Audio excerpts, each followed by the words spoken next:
दोस्तों, यह कहानी एक लड़की कशिश की कहानी है जो आप बीती सुना रही है। और यह कहानी पूरी तरह से काल्पनिक है। मेरा नाम कशिश है। माता पिता हर बेटी की शादी बड़े अरमानों के साथ करते हैं। मेरी शादी भी बहुत अरमानों के साथ हुई थी। मेरी आंखों में भी अपनी ससुराल और पति को लेकर बहुत सारे सपने थे, मगर मुझे नहीं पता था कि ससुराल जाने के बाद मेरी आंखों के सारे सपने खत्म होने वाले हैं। मैं अपनी जिंदगी में हमेशा सब्र करती थी। हमेशा मैंने यही सोचा कि एक ना एक दिन सब कुछ ठीक हो जाएगा, मगर कुछ भी ठीक नहीं हुआ। मैं जितना सब्र करती गई, उतना ही अपने आप को बर्बाद करती गई। मेरी शादी की पहली रात थी। कमरा फूलों से सजा हुआ था। पूरे कमरे से फूलों की महक आ रही थी। शादी बड़ी धूमधाम से हुई थी। मैं जिस घर में आई थी, मैं उस घर की इकलौती बहू थी। हालांकि अपने घर की सबसे छोटी बेटी थी। मेरे दो भाई और एक बहन थी। सभी की शादी हो चुकी थी। मेरी शादी भी बड़े अरमानों के साथ की गई थी। माता पिता कहते थे कि घर की आखिरी शादी है, सारी ख्वाहिशें पूरी कर लेंगे। ससुराल आई तो यहाँ भी यही लगा कि यहाँ की सारी खुशियाँ पहली और आखिरी हैं। मेरे पिता मेरे ससुर जी के दोस्त थे। कई सालों पहले वो दोनों आपस में एक साथ काम करते होंगे। मेरे पिता तो जिंदा थे, लेकिन मेरे ससुर जी की मौत लगभग 4 साल पहले हो चुकी थी। अब इस घर में सिर्फ मेरे पति और मेरी सास ही रहती थी। मेरे घर वालों ने कहा था कि ससुराल में ज्यादा बे मेंबर्स नहीं हैं, तुम वहां खुश रहोगी। मेरे पिता ने विदा करते समय मुझे आशीर्वाद दिया था कि बेटी, अपनी ससुराल में एडजस्ट होने की कोशिश करना। कभी कोई तकलीफ हो, कोई परेशानी हो, तो मायके ना आकर अपने ससुराल में ही अपनी परेशानियों का हल करना। क्योंकि हर लड़की जब शादी के बाद ससुराल जाती है तो शुरुआत के दिनों में उसे बहुत सारी परेशानियों का सामना करना पड़ता है। जो लड़कियां सामना करके अपने बुरे दिनों को गुजार लेती हैं, उनके लिए ही एक ना एक दिन अच्छे दिन भी आते हैं। मैंने उनकी बात को अच्छी तरह से समझ लिया था और उनसे वादा किया था कि मैं अपने ससुराल में हर तरह से निभाने की कोशिश करूंगी।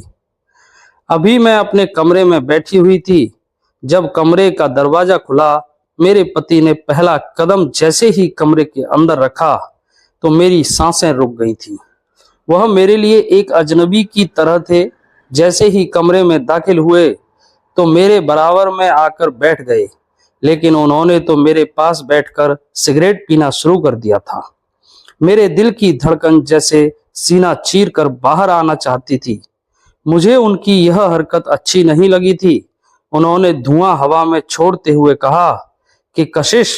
मैंने धीरे से कहा कि जी। तो वह अपनी टांग पर टांग रखकर बैठ गए और कहने लगे कि सिगरेट पीना मेरी आदत है, जो शायद तुम्हें पसंद ना हो, पर मेरी यह आदत बदलेगी नहीं। मैंने तुमसे शादी कर ली है, तुम मेरी पत्नी हो, लेकिन इसका मतलब यह नहीं है कि तुम्हारे हुक्म मुझ पर चलेंगे। यहाँ जो भी होगा वह सब सहना तुम्हारी जिम्मेदारी है। मैं उनकी बात पर खामोश हो गई, जैसे मेरे शब्द कहीं दब कर रह गए थे। यह हमारी शादी की पहली रात थी। मैं खुश तो बहुत थी, लेकिन अब मेरी सारी खुशी जैसे गायब होती जा रही थी। शादी की पहली रात है, आज तो तुम्हारे माता पिता बहुत खुश होंगे। तुम अमीर घर में आ गई हो। वह थोड़े जहरीले शब्दों में बोल रहे थे। उन्होंने कहा कि इतना जान लो, तुम यहाँ इज्जत से और खामोशी से रहोगी तो सुकून मिलेगा। उनकी बातें सुनकर मेरी आंखों में आंसू आ गए थे। भला कोई पति शादी की पहली रात अपनी पत्नी से ऐसी बातें करता होगा? पर मैंने खुद पर कंट्रोल किया था। वह हंसने लगे तो मेरी आंखें नम करने का कोई फायदा नहीं था। उन्होंने मेरी आंखों में आंसू देख लिए थे, जिस पर उन्होंने कहा कि यह आंसू किसी का दिल नहीं पिघला सकते, बस तुम्हें कमजोर साबित करते हैं। उन्होंने सिगरेट को खत्म किया और बेड पर लेट गए। कहने लगे कि लाइट बंद कर दो, मुझे बहुत तेज नींद आ रही है। मेरे हाथ थर थर कांपने लगे। मैंने खड़े होकर लाइट का स्विच बंद कर दिया था। कमरे में अंधेरा हो गया। कुछ देर तो इसी तरह खामोशी से गुजर गई थी। फिर मुझे उनकी खर्राटों की आवाज महसूस हुई। मैं चुपके चुपके रो रही थी और सोच रही थी कि किसी लड़की की शादी की पहली रात ऐसी नहीं गुजरी होगी जैसी मेरी गुजर रही है। मेरे अंदर की सारी खुशी खत्म हो चुकी थी। सुबह हुई तो मेरे पति कमरे में नहीं थे। मैं उठी, आईने में अपना चेहरा देखा, जिसे देखकर लग ही नहीं रहा था कि मैं नई नवेली दुल्हन हूँ। रो रो कर मेरी आंखें सूज चुकी थीं। तभी दरवाजे पर किसी ने आने की आहट हुई। मैंने पीछे पलटकर देखा तो मेरी सास कमरे के अंदर दाखिल हो रही थी। हल्के गुलाबी कलर की साड़ी, मोटा शरीर और माथे पर लंबी सी बिंदी लगाए। कहने लगी कि उठ गई महारानी, चलो अब नीचे आओ, सब तुम्हारा नाश्ते पर इंतजार कर रहे हैं। बहू बनकर आई हो, पहले बहू बनने की जिम्मेदारी निभा लो, पत्नी बनने का सपना बाद में देखना। मैंने सर हिलाया, कुछ बोली नहीं, लेकिन मुझे यकीन हो गया था कि मेरी सास भी मुझे अपना रूप दिखा चुकी है। मैं नीचे गई तो सब लोग नाश्ता कर रहे थे। किसी ने भी मुझे ध्यान से नहीं देखा। मेरी सास ने कहा कि चाय बनानी आती है, किचन में जाओ और चाय बना लो। आधा पानी आधा दूध डालना और चीनी पत्ती एक एक चम्मच से ज्यादा मत डालना। मैंने खामोशी से सब सुन लिया। किचन में जाकर खामोशी से उनके बताए हुए तरीके से चाय बनाने लगी। चाय बनाते समय चूल्हे के साथ साथ मेरी उम्मीदें भी जल रही थीं। नाश्ते के बाद सब उठकर चले गए थे। मेहमान जो हमारे घर में रुके हुए थे और मैं अकेली बैठी रह गई। थोड़ी देर के बाद मेरे पति घर के दरवाजे पर आ गए और मेरे बराबर में आकर बैठ गए। कहने लगे कि मुझे भी चाय पीनी है। मैंने कहा कि मैं अभी बनाकर लाती हूँ। मैं उठने ही वाली थी, उन्होंने मेरा हाथ पकड़ लिया और कहा कि यहाँ के उसूलों के मुताबिक तुम्हें रहना होगा। मेरी माँ के सामने कभी जुबान मत चलाना और मुझे धूम्रपान छोड़ने की एडवाइस देने की गलती तो कभी भी मत करना, समझी? मैं खामोशी से किचन में आकर चाय बनाने लगी। दिन इसी तरह से गुजरते जा रहे थे। मैं कुछ बोलती नहीं थी तो सास मुझे ताने दिया करती थी और कुछ कह देती तो उन्हें मेरे शब्द बुरे लगते थे। रात होती तो मेरे पति नशे में घर आया करते थे और मुझसे बात किए बिना ही सो जाते थे। मैं बिस्तर के एक किनारे पर सहम कर लेट जाती। दिल में एक ही प्रार्थना किया करती थी कि ऊपर वाला मुझे यहाँ रहने की हिम्मत दे। अगली सुबह हुई तो मेरी जिंदगी में कोई भी रोशनी नहीं थी। यहाँ तक कि सुहाग रात की रात भी बेकार जा चुकी थी। आज फिर से मेरे पति सवेरे उठ गए थे। ना कुछ कहा, ना कोई काम, और खामोशी से वह घर से बाहर निकल गए थे। उनके जाने के बाद मेरी सास कमरे के अंदर आई। उनके हाथ में चाय का कप था और चेहरा गुस्से से भरा हुआ था। उठ गई महारानी, तो अब जल्दी से काम पर लग जाओ। यह हमारा घर है, कोई होटल नहीं जो सारे काम नौकर करेंगे। यहाँ तुम्हें राज करने की इजाजत नहीं दी जाएगी। मैं चुपचाप बिस्तर से उठ गई थी। कुछ समय के बाद मेरी सास को कहीं जाना था। उनके हाथ में थैला और एक चाबी थी। उन्होंने कहा कि देखो, फ्रिज की चाबी मेरे पास है, फ्रिज में ताला लगा हुआ है, उन्हें जो भी चाहिए मुझसे लेना होगा। मेरी इजाजत के बिना कभी फ्रिज का दरवाजा भी मत खोलना, समझ आई तुम्हें? मैंने धीरे से कहा कि जी माँ जी, ठीक है। वह दरवाजा खोलकर किचन के अंदर गई और गिनी चुनी सब्जी लेकर आई। 2 आलू, 1 टमाटर और 1 प्याज लेकर आई थी। कहने लगी कि बस इसी सब्जी में शाम का खाना बना लेना। आलू टमाटर की सब्जी बना लो और हाँ, तेल मिर्च का बहुत कम इस्तेमाल करना। हमारे यहाँ कम तेल और कम मिर्च खाया जाता है। याद रखना कि खाने में स्वाद होना चाहिए। मैंने कहा कि माँ जी, 2 आलू, वो भी छोटे छोटे, और यह टमाटर आधा तो सड़ा हुआ है, इसमें कैसे इतना खाना बन जाएगा कि हम सब लोग खा लेंगे?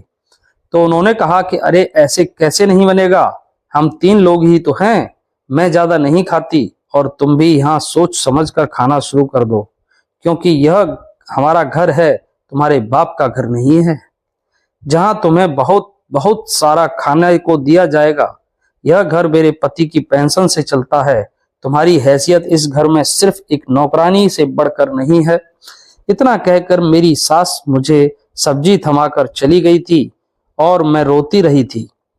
मैं खाना जरूर बना रही थी, लेकिन मेरे दिमाग में बहुत सारे शक थे कि कहीं नमक ज्यादा ना हो जाए, तेल ज्यादा ना हो जाए और मिर्च ज्यादा ना हो जाए। खाना तो मैंने जैसे तैसे तैयार कर लिया था। रात को जब सब खाने बैठे और मेरी सास ने खाना टेस्ट किया तो उन्होंने कहा कि ठीक है, लेकिन नमक थोड़ा कम है, अगली बार ध्यान रखना। मेरी जान में जान आ गई कि उनको कम से कम मेरे हाथ का बना खाना पसंद आ गया था। मेरी सास कहती थी कि यह घर मेरा है और इसे मैं संभालती हूँ। तुम्हें जो कुछ भी खर्चा चाहिए मुझसे लेना होगा। मेरे पति भी अपनी सैलरी उनको ही लाकर दिया करते थे। हालांकि उनकी आधी से ज्यादा सैलरी तो उनकी सिगरेटों में खर्च हो जाती थी। घर का हिसाब मुझे समझ नहीं आया था। यहाँ बड़ी सोच समझकर सारे काम करने पड़ते थे। एक दिन तो मेरी सास ने कहा कि कभी अपने पति की कमाई पर हक मत जताना। वो वैसे भी वह मुझे थोड़े से ही पैसे देता है। यहाँ खर्च बहुत हिसाब से करना होगा। तुम्हारे पति के पास कुछ नहीं रहता, उसके सारे पैसे तो मैं ले लेती हूँ। मुझे भी घर के सारे खर्च उठाने होते हैं।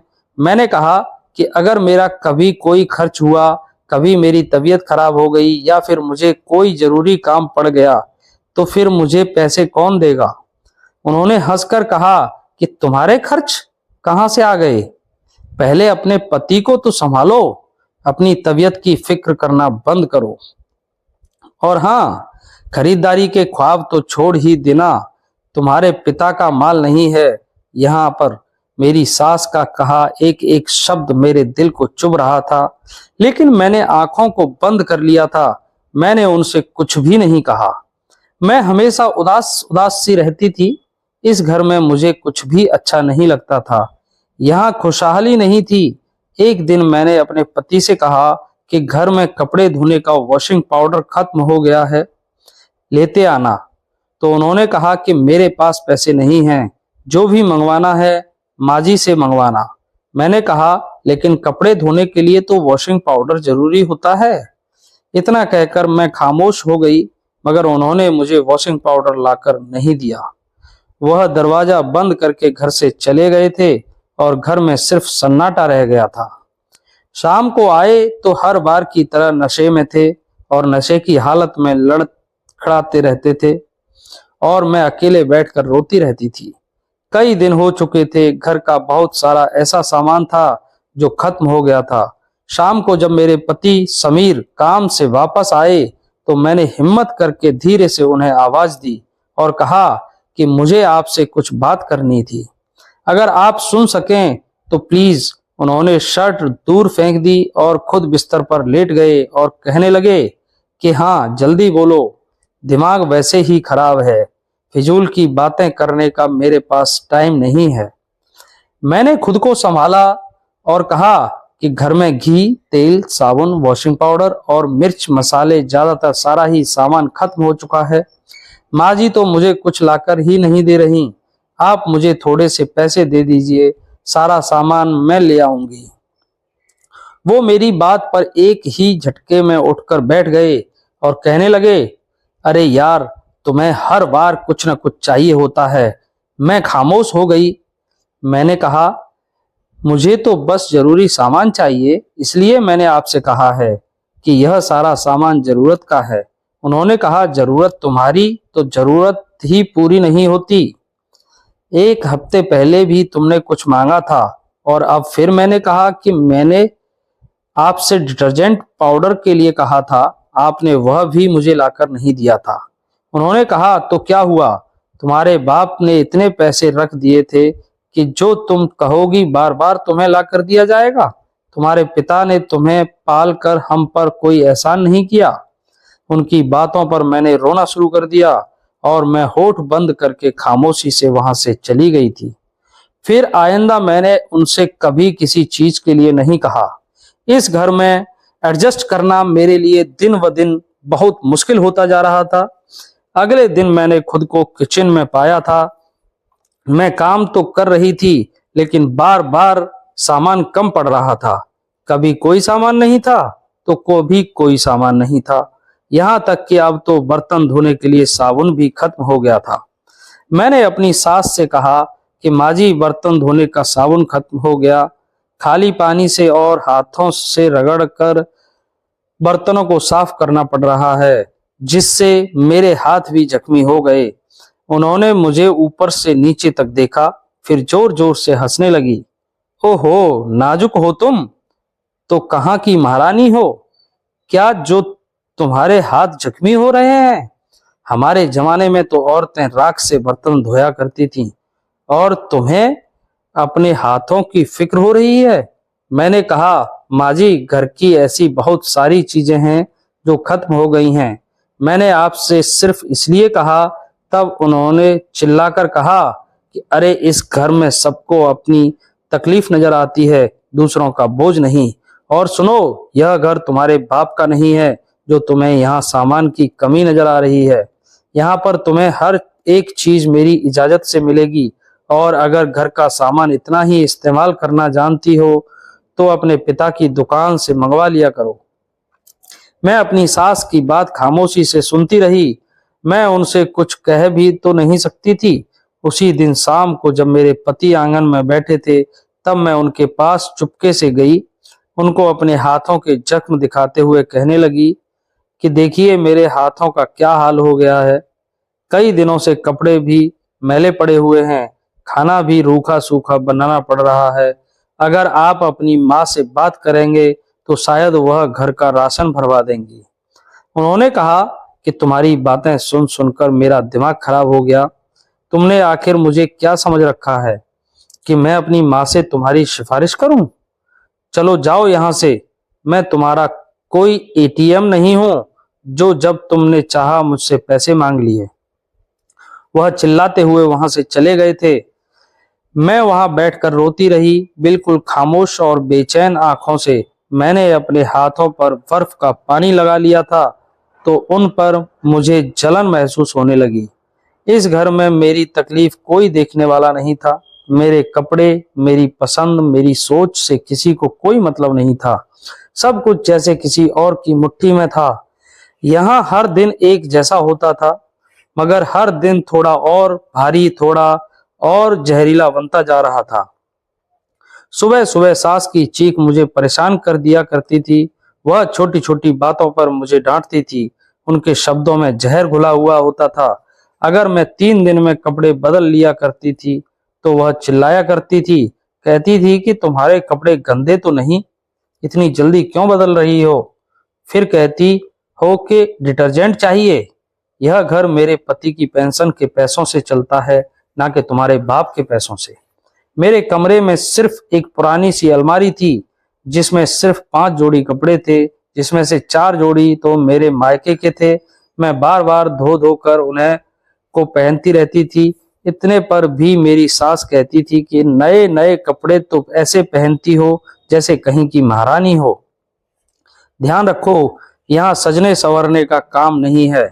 उस दिन जब मेरे पति घर के अंदर दाखिल हुए तो मैंने उनसे कहा कि बड़ी जल्दी आ गए हो। शायद उनका जवाब देने का मूड नहीं था। उन्होंने सिर्फ एक जवाब दिया, ऐसे ही, बस अपनी खुशी से आ गया हूँ। मैंने फिर भी प्यार से कहा, मैं आपके लिए पानी लेकर आती हूँ। मैं जब उनके लिए पानी लेकर आई तो वह कुछ देर मोबाइल देखते रहे और फिर कहने लगे कि आज माँ बता रही थी कि तुमने खाने में तेल ज्यादा कर दिया था। उनके समझाने पर भी मैंने चौंक कर उनकी तरफ देखा। मैंने कहा, मैंने तो बहुत कम तेल डाला था, जितना आपकी माँ जी ने कहा था। उन्होंने कहा कि क्यों नहीं कह देती कि तुमसे गलती हो गई है। अगर मेरी माँ कह रही है कि तुमने तेल ज्यादा डाला था तो तुमसे गलती हुई है, तुमने डाला ही होगा। तुम्हारे हाथ फ्री का माल जो लग गया है। पता नहीं इस घर को क्या समझने लगी हो। यहाँ अकल से काम लेना सीखो। यहाँ तुम्हारे बाप के घर की तरह सब कुछ फ्री में नहीं आता। मैं खामोश हो गई। सच में मेरे अंदर आवाज नहीं थी, बस एक दुख था जो दिन ब दिन अब बढ़ता ही चला जा रहा था। मैं बस रोती रहती थी और अपने मायके के गुजरे हुए दिनों को याद किया करती थी कि मैं वहां कितनी खुश रहती थी। फिर दिन इसी तरह से गुजरते गए। मैं बहुत खामोश खामोश सी रहती थी। पता नहीं कैसे एक दिन मेरे पति ने मेरे साथ काफी देर तक बात की थी और कहा कि कशिश, तुम बहुत खामोश खामोश सी रहती हो, ऐसा लगता है कि तुम्हारी तबीयत ठीक नहीं है। मैंने कहा कि आपके घर में मुझे बोलने की इजाजत नहीं है। आज आपने पूछा है तो बता रही हूं, वरना मुझे तो इतनी भी इजाजत नहीं कि मैं आपसे ठीक से बात कर सकूं। उसने मुझे घूर कर देखा। मैंने कहा, आपने ही मुझे बोलने की इजाजत नहीं दी। एक रात जब मैंने फ्रिज खोला तो मेरी सास ने देख लिया था।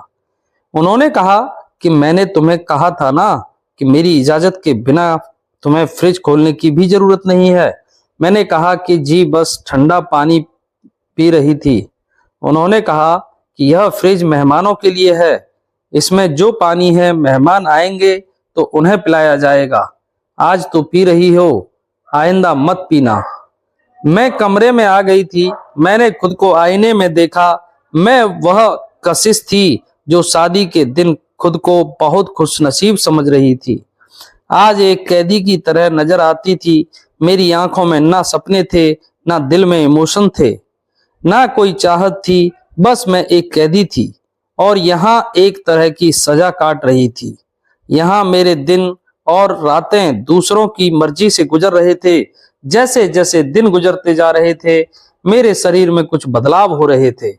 कमजोरी, चक्कर, भूख ना लगना। सास ने ताना दिया कि यह सब कुछ काम ना करने के बहाने हैं, मगर मैं तो घर के काम फिर भी कर रही थी।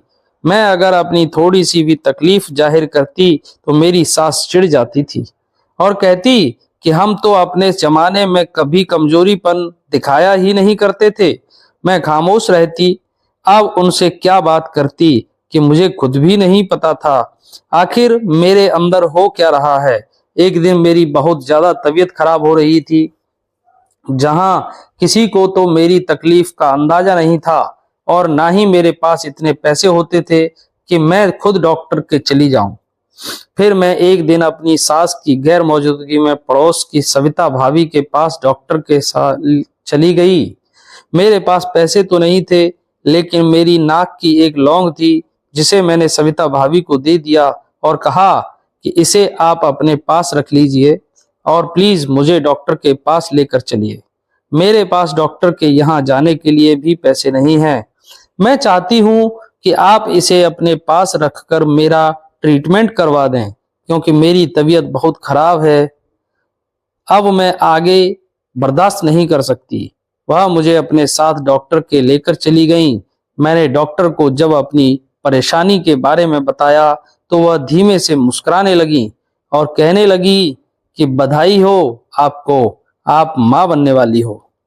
यह सुनकर तो जैसे मेरी खुशी के ठिकाने नहीं रहे थे।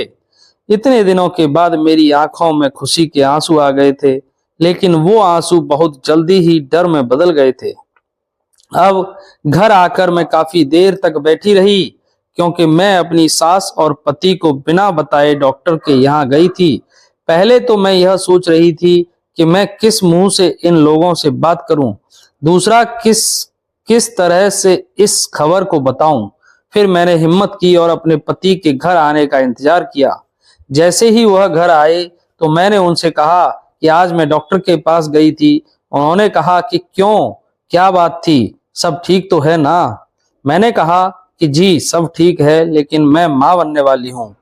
पहले तो मेरे पति चुप रहे, फिर कहने लगे कि तुमने इस बारे में माँ जी को बताया। मैंने कहा अभी तो नहीं बताया। तो कहने लगे कि अब बता दो, उन्हें भी खबर होनी चाहिए। मगर मेरे दिल की धड़कनें तो तेज होती जा रही थी। मैं अपनी सास के पास चली गई और उन्हें इस बारे में बताया कि डॉक्टर कहती है कि मैं गर्भवती हूँ। मेरी सास की आंखों में एक चमक सी आ गई थी, जैसे उनको यह सब कुछ एक सपना सा लग रहा हो। उन्होंने कहा कि चलो अच्छा है, खुशी का समय आ गया, लेकिन याद रखना यह खुशी तब पूरी होगी जब मुझे पोते की शक्ल दिखा दोगी।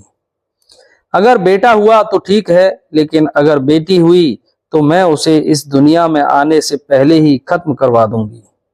मुझे तो सिर्फ पोता ही चाहिए। सास की बातें सुनकर जैसे मेरे शरीर में डर की लहर दौड़ गई थी। मेरा शरीर पसीने से भीग चुका था। मैंने घबराते हुए कहा कि माँ जी, आप यह क्या कह रही हो? बेटा हो या बेटी, यह तो ऊपर वाले की देन है। मेरी सास कहने लगी कि हाँ, यह बातें तुम मुझे मत सिखाओ, मुझे तो पोता ही चाहिए। मैंने मन्नत मांगी है, बस तुम इतना समझ लो कि अगर बेटी निकली तो उसका हल मौत ही होगा। मैं खामोशी से वापस अपने कमरे में आ गई और अपने पति को यह सब कुछ बताया। मेरे पति, जो कि इस बात से नाराज तो नहीं लेकिन कुछ खुश भी नजर नहीं आ रहे थे, उन्होंने सीधा सा जवाब दिया कि देखो कशिश, मुझे इस बात से कोई फर्क नहीं पड़ता कि बेटा हो या बेटी।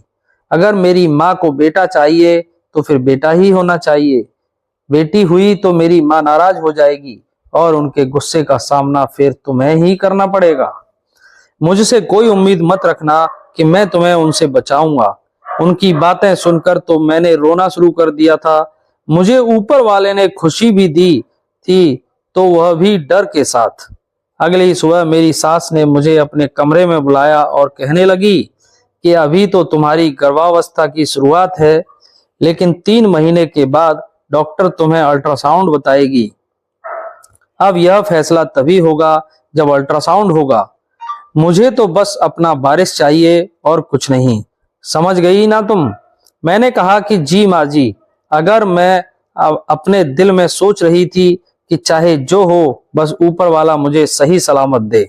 मेरी गोद भर गई है। सबसे बड़ी खुशी की बात तो यही है। मेरी यह बात अपनी सास से कहनी अधूरी रह गई थी, क्योंकि मैं अब उनसे कोई बहस नहीं करना चाहती थी। मैंने अपने पति से भी जब इस बारे में बात की तो उन्होंने भी कुछ ऐसा ही कहा। मुझे कोई फर्क नहीं पड़ता, बेटा हो या बेटी। मैं तुमसे कह चुका हूं, इस घर में जो होता है उसका फैसला मेरी माँ ही करती है। यह कहकर वह करवट बदलकर सो गए थे और मैं खामोश बिस्तर पर लेटकर न जाने कब तक अपने बच्चे के बारे में सोचती रही। वक्त गुजरता जा रहा था और 3 महीने पूरे होने को थे।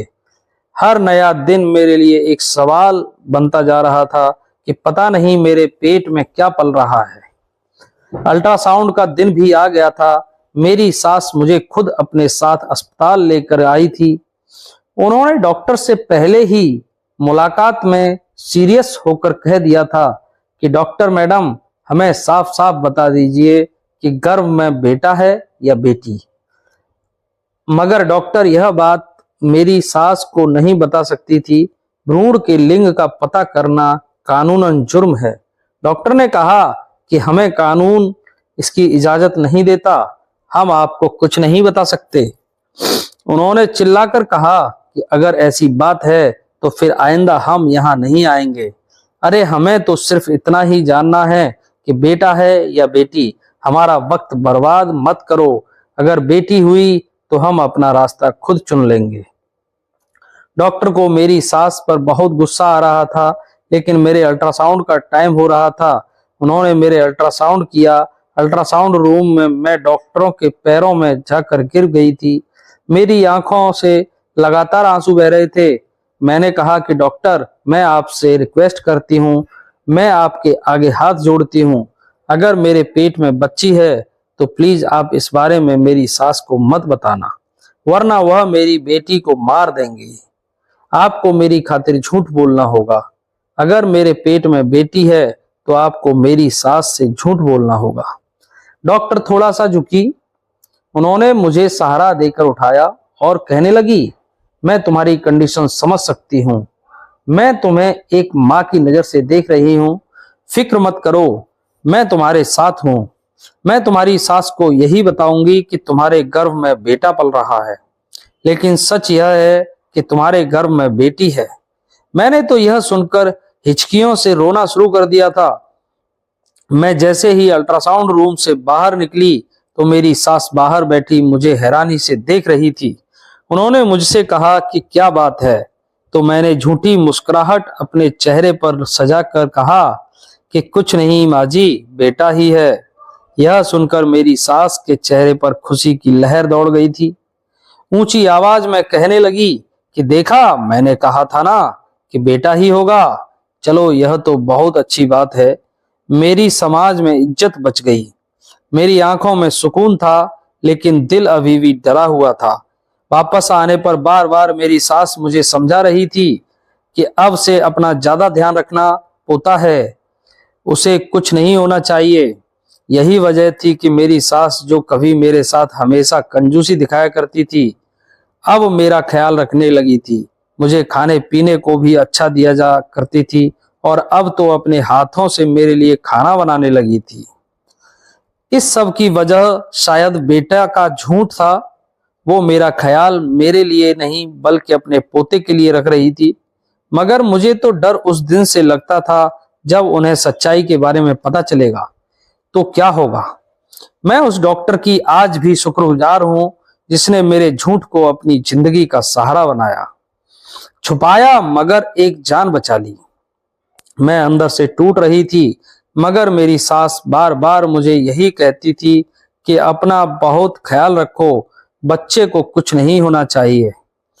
दोपहर के समय जब मैं अपने कमरे में बैठी हुई थी तो समीर मेरे पास आए और मेरी तरफ एक नजर देखा।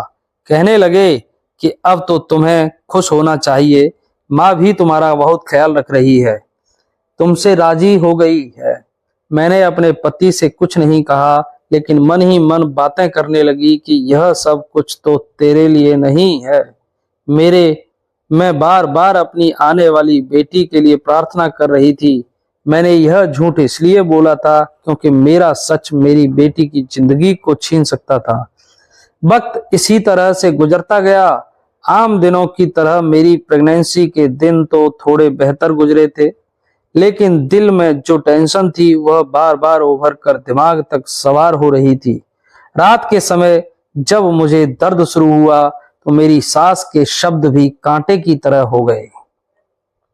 उन्होंने कहा कि याद रखना बहू, पोता ही होना चाहिए, वरना तुम्हारी शक्ल भी नहीं देखूंगी। हमारे यहाँ बेटियां नहीं होती। अरे, जो बेटी पैदा कर देता है उसे सबसे पहले बेइज्जती का सामना करना पड़ता है। मैं खामोश रही, बस पेट पर हाथ रखकर अपने दर्द को महसूस करती रही। मुझे अस्पताल में एडमिट कर दिया गया था। मैं अपने पति का इंतजार कर रही थी। मेरी सास बार बार नर्स से सवाल कर रही थी कि पता चला कि बेटा हुआ है या बेटी। मेरी चीखें बुलंदी पर थीं और बाहर मेरी सास और पति इंतजार कर रहे थे। मैं तो सिर्फ यही प्रार्थना कर रही थी कि बस ऊपर वाला मेरी बेटी को सलामत रखे। फिर एक चमत्कार हुआ और एक नन्ही सी जान ने रोने की आवाज आई। मैंने सुकून से अपनी आंखें बंद कर ली थीं। डॉक्टर ने मेरी बेटी को मेरे सीने पर रख दिया था। मैंने उसे चूम लिया था। मेरी आंखों से लगातार आंसू बह रहे थे, पर इस बार यह आंसू डर के नहीं थे बल्कि एक मां बनने की खुशी के थे। कुछ देर के बाद जब कमरे में मेरी सास दाखिल हुई तो उनके चेहरे पर एक बेचैनी साफ नजर आ रही थी।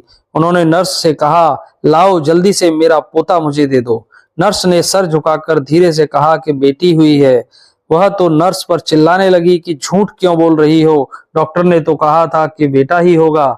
मगर जब उन्होंने मेरी बेटी की शक्ल देखी तो वह गुस्से से भर उठी और कहने लगी कि कशिश, तुमने हमें धोखा दिया। इसका मतलब तुमने पूरे 9 महीने मेरे साथ एक साजिश रची। यह तुमने जानबूझकर किया। मैं तुम्हें कभी माफ नहीं करूंगी। तुमने झूठ बोलकर मेरे साथ खेल खेला है। उसी समय मेरे पति भी अंदर आए। उन्होंने जब मेरी सास की ऊंची आवाज सुनी तो मेरी बेटी को अपनी गोद में उठाया। उन्होंने अपनी बेटी को ध्यान से देखा तो वह उसके चेहरे को चूमने लगे। छोटे छोटे हाथ और उसका मासूम सा चेहरा अपने पिता को लुभा रहा था। उनके दिल में अपनी बेटी को देखकर उसकी मासूमियत से मोहब्बत हो गई थी। उन्होंने अपनी माँ को शांत करवाया और उनसे कहने लगे कि माँ, आखिर किस बात का शोर मचाया हुआ है। बेटी हो या बेटा, ऊपर वाले ने जो भी दिया है हमें उसे खुशी खुशी स्वीकार करना चाहिए। और देखो ना, मेरी बेटी मुझे देखकर कितना मुस्कुरा रही है, कितनी सुंदर है यह। अब जो भी हुआ उसे हमें स्वीकार कर लेना चाहिए। आपके शोर मचाने से यह बेटी बेटे में तो नहीं बदल सकती। मेरी सास को अपने बेटे से ऐसी उम्मीद नहीं थी। उन्हें लगता था कि बेटी की शक्ल देखकर तो उन्हें भी गुस्सा आ जाएगा, लेकिन मेरे पति को अपनी बेटी बहुत प्यारी लगी थी। आज शायद उन्हें अपनी बेटी को देखकर एहसास हो गया था कि अपनी औलाद से प्रेम कैसे किया जाता है।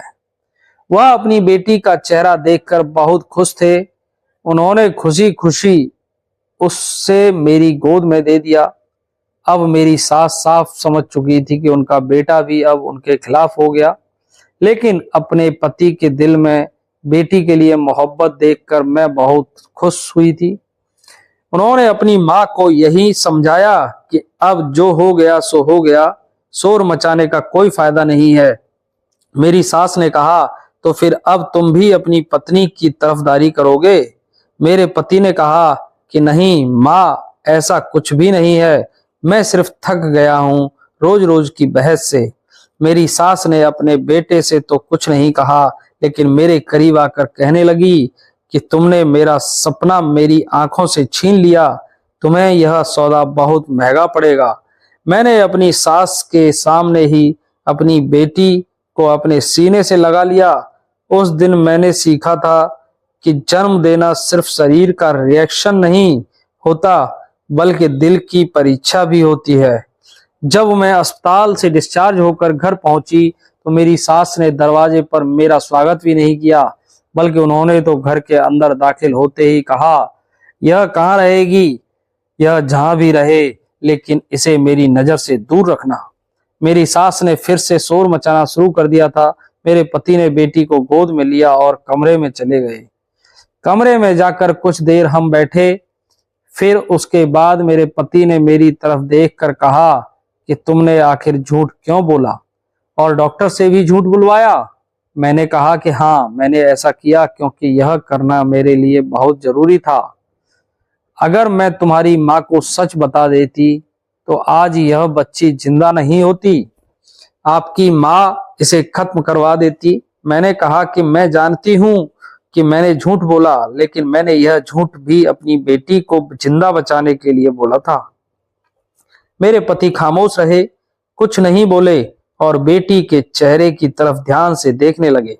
रात को जब सब सो गए तो मैं अपनी बेटी को सीने से लगाकर बैठी रही। अपनी बेटी को इसी तरह गोद में लिए हुए मुझे कई रातें बीत चुकी थीं। मुझे अब नींद नहीं आती थी। मेरी बेटी खुशी अब 1 महीने की हो चुकी थी। उसके छोटे छोटे हाथ और मासूम सा चेहरा था और हर बार जब वह मुझे देखती थी तो मुझे बहुत अच्छा लगता था।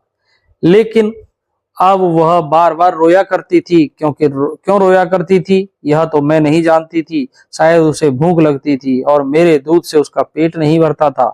इसलिए मैंने फैसला किया कि मैं उसे डब्बे का दूध पिलाया करूंगी, जिससे उसका पेट भी भर जाएगा। मैंने एक दिन अपनी सास से डब्बे के दूध के लिए पैसे मांगे तो उन्होंने कहा कि इसे घर का दूध पिलाओ, हमारे जमाने में तो बच्चे यही पिया करते थे। मैंने कहा कि सारे बच्चे?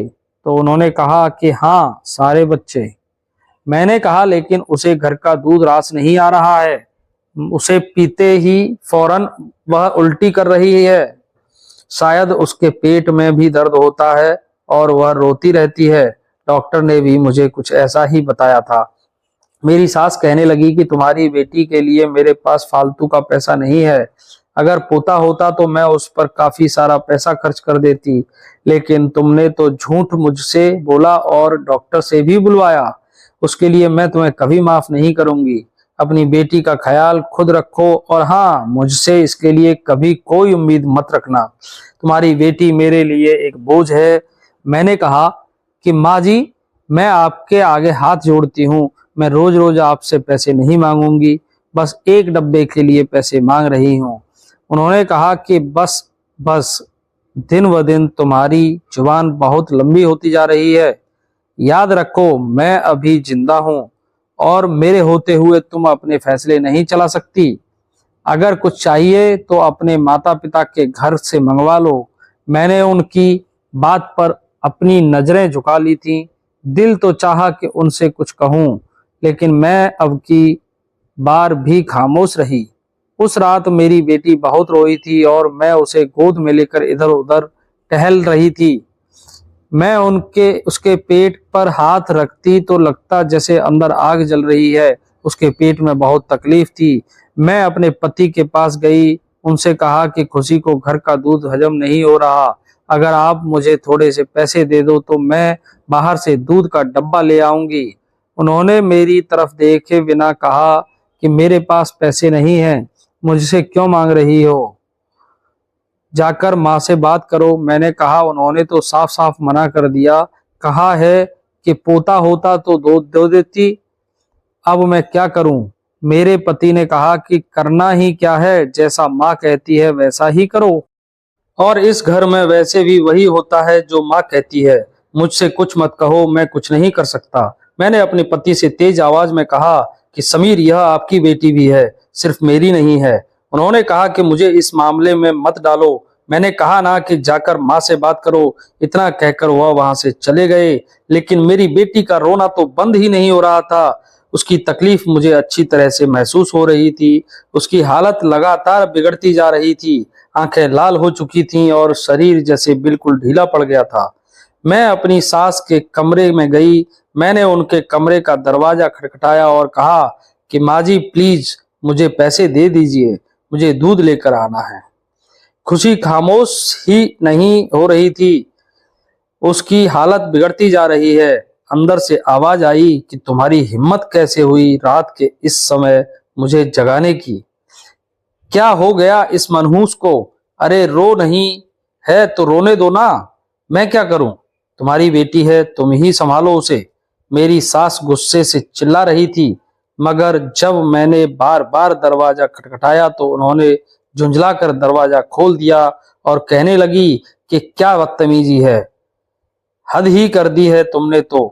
मैंने उनके आगे हाथ जोड़े और कहा कि माँ जी, प्लीज इस बच्ची पर रहम करिए, यह मासूम है, मुझे थोड़े से पैसे दे दीजिए, मैं आपका एहसान सारी जिंदगी नहीं भूलूंगी।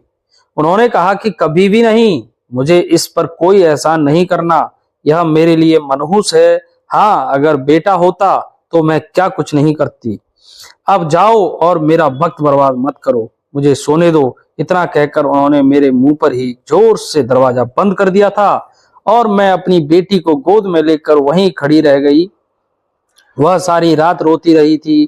अगली सुबह मैंने हिम्मत की और अपने पति से दोबारा बात की, अगर पैसे नहीं दे सकते तो कम से कम खुद ही मुझे दूध ला कर दे दो, मैं तुम्हारी माँ के आगे अब हाथ नहीं फैला सकती। उन्होंने साफ मना कर दिया है। और इधर खुशी की तबीयत बिगड़ती ही जा रही थी। उन्होंने कड़वे शब्दों में कहा कि तुम मुझे क्यों मजबूर कर रही हो कि मैं माँ से छुपकर कुछ करूं। मैंने कहा कि क्यों, यह आपकी बेटी नहीं है? और अगर आपको छुपकर कुछ भी करना पड़े तो अपनी बेटी के लिए कीजिए, यह उसकी जिंदगी का सवाल है। मेरे पति ने मेरी बात को इग्नोर करने की कोशिश की और कहने लगे कि अपनी बात आप ही संभालो, मुझे नहीं पड़ना इसमें। अब मेरे लिए जैसे सारे रास्ते बंद हो चुके थे। उसी रात खुशी को हल्का हल्का सा बुखार भी हो गया। उसकी आंखें बड़ी और शरीर ठंडा होने लगा था। उसे डॉक्टर के पास ले जाने की भी जरूरत थी, लेकिन मेरे पास पैसे नहीं थे। मैं समझ नहीं पा रही थी कि मैं क्या करूं।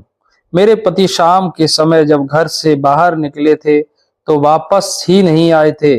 मैंने सोचा कि मैं खुद ही कुछ करती हूँ और खुशी को किसी डॉक्टर के पास लेकर जाती हूँ, क्योंकि अब खुशी ना तो रो रही थी और ना ही हाथ पैर हिला रही थी। अब उसकी तबीयत हद से ज्यादा बिगड़ गई थी। रात होने को आ गई थी, लेकिन समीर अभी तक घर नहीं आए थे। मैं बहुत परेशान हो रही थी। मैंने अपने पति को कई बार फोन भी किया, मगर उन्होंने फोन नहीं उठाया। मैं बार बार उन्हें फोन कर रही थी, घंटी जा रही थी, मगर दूसरी तरफ से कोई कॉल रिसीव नहीं कर रहा था।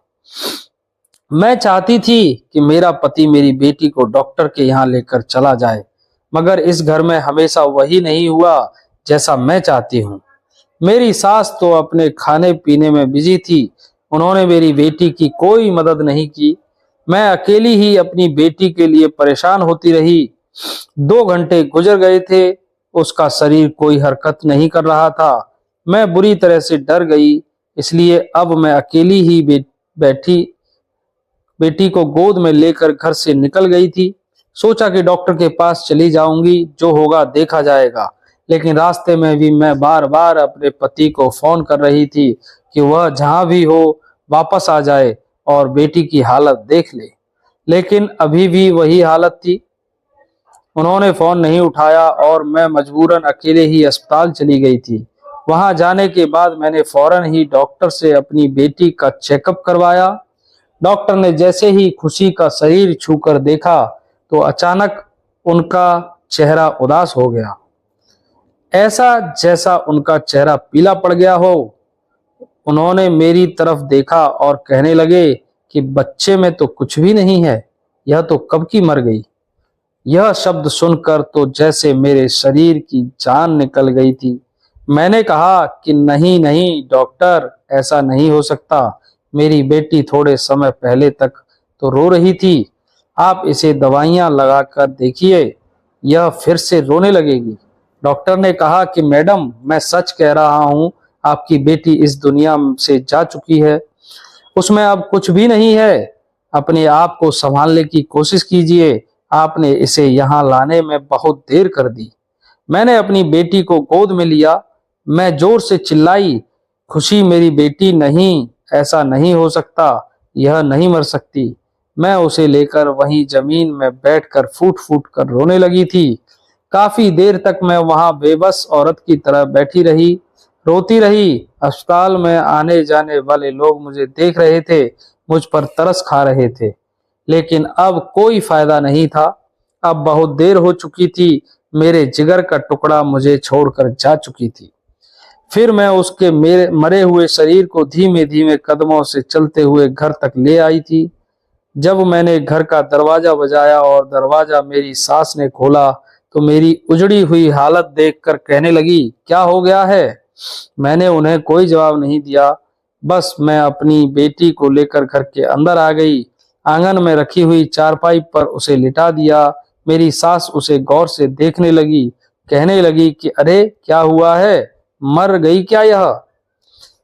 तब मैंने कहा कि हाँ, मर गई यह सुनते ही जैसे उनके चेहरे पर सुकून आ गया था। मैं अपनी बेटी के पास बैठी रही, उसे गोद में लेने लगी, थपकी देने लगी कि शायद अब वह जाग जाए, मगर वह कहाँ जागने वाली थी। वह तो अब सुकून की नींद सो चुकी थी। कुछ समय के बाद ही मेरे पति घर के अंदर दाखिल हुए। थके हुए थे, उनके चेहरे पर मुस्कुराहट थी।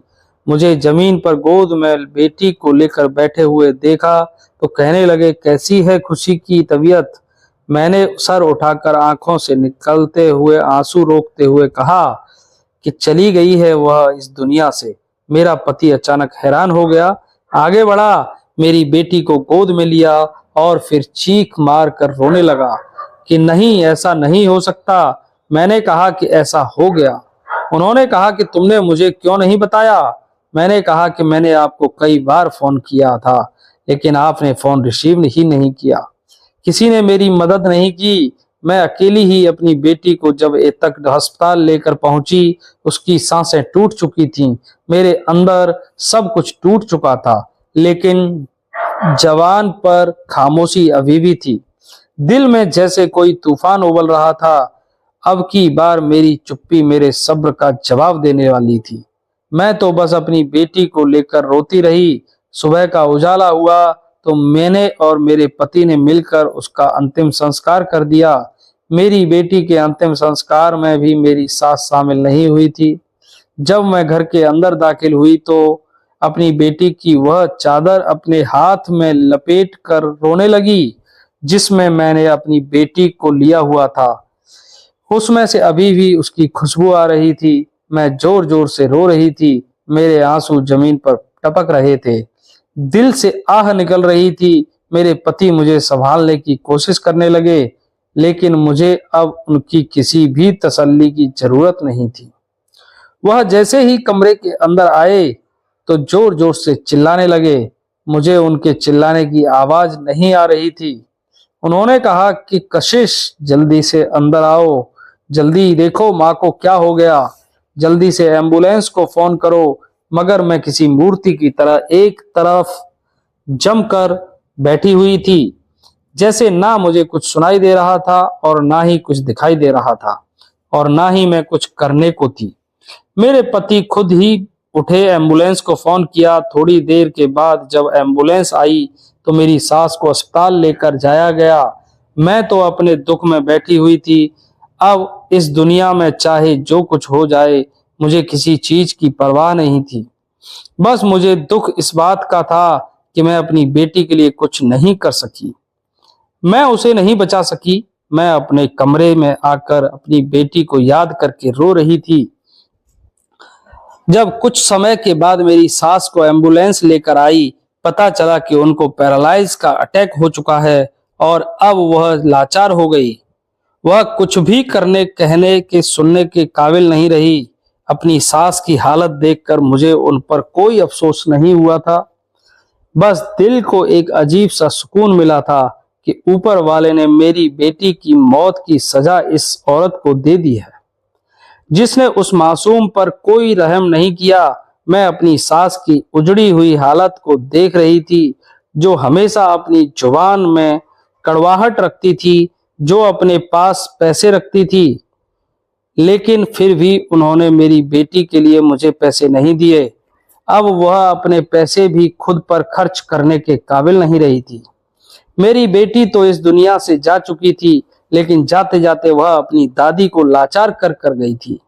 मेरी सास, जिसने सारी जिंदगी इस घर पर राज किया था, अब अपने कमरे के बिस्तर की ही होकर रह गई थी। उनका कुछ नहीं हो सकता था। वक्त गुजरता जा रहा था। मैं कमरे में जाकर उनको खाना दिया करती थी, उनकी सेवा किया करती थी। मैं देखती थी कि मेरी सास की आंखों में नमी होती थी, जैसे वह मुझसे माफी मांगना चाह रही हो, लेकिन अब माफी मांगने का कोई फायदा नहीं था। मेरा पति, जो हमेशा अपनी माँ का लाडला बेटा रहा था और एक बिगड़ा हुआ मर्द रहा था, अब बेटी की मौत और माँ के लाचार होने के से वह अंदर तक टूट कर रह गया था।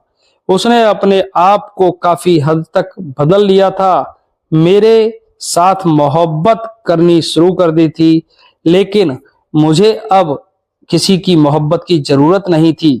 मुझे खुशी की बहुत याद आया करती थी। फिर एक वक्त ऐसा आया जब पता चला कि मैं दोबारा से गर्भवती हूँ, और मैंने ऐसी हालत में भी अपनी सास की बहुत सेवा की। वह अपनी लाचारी के समय में मुझसे माफी मांगने की बहुत कोशिश करती थी, लेकिन मैं उनको नजरअंदाज करती थी। फिर एक समय आया जब मैंने बेटे को जन्म दिया, और जब उस बेटे को लेकर अपनी सास के सामने गई, मैंने उनसे कहा कि यह रहा आपका पोता, आपको यही चाहिए था ना, लीजिए इसको अपने हाथ में। क्या हुआ, नहीं ले सकती? देखिए आपको पोते की कितनी चाहत थी। पोते की चाहत में आप इतनी अंधी हो गई थी कि आपको पोती की तकलीफ का अंदाजा ही नहीं हुआ। आज ऊपर वाले ने आपसे इसको गोद में लेने का भी हक छीन लिया। मेरी बेटी कभी आपको माफ नहीं करेगी। इतना कहकर मैं फूट फूट कर रोने लगी थी। दूसरी तरफ मेरी सास की सांसें उखड़ रही थीं।